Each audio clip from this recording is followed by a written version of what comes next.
Welcome back to the channel. If you have ever wanted to convert a simple image or logo into a crisp, scalable vector graphic without spending hours recreating it line by line, you are in the right place.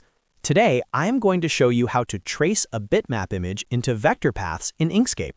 This process is a total game changer for designers, as it turns pixel-based files into professional vectors that can be resized indefinitely without losing any quality.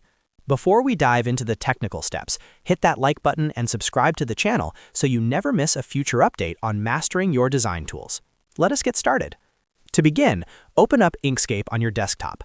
We need to import our raw image file first, so head up to the File menu and click on Import, or simply use the keyboard shortcut Ctrl+I. Pick your JPEG, PNG, or other raster format and bring it into your workspace.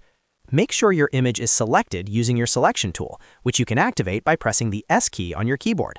With your image active, go to the top menu, select Path, and then click on Trace Bitmap, or use the Shift+Alt+B keyboard shortcut to bring up the control panel on the right.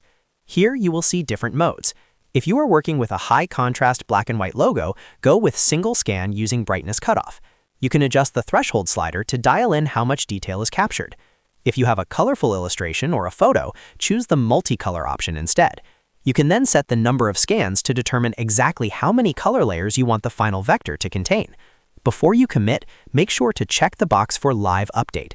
This is vital because it lets you see a real-time preview of the vector paths as they generate.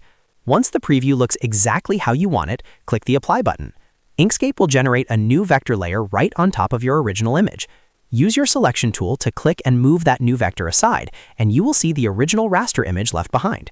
Now, if you want to fine-tune the curves or specific points, just grab the Node tool by pressing N. You can click on any node and drag it to reshape your path as needed.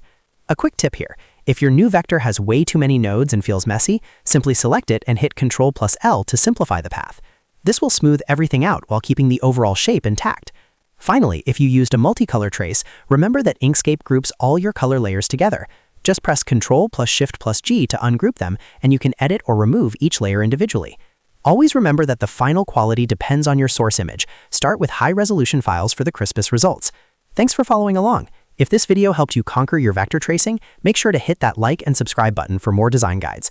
I will see you in the next one.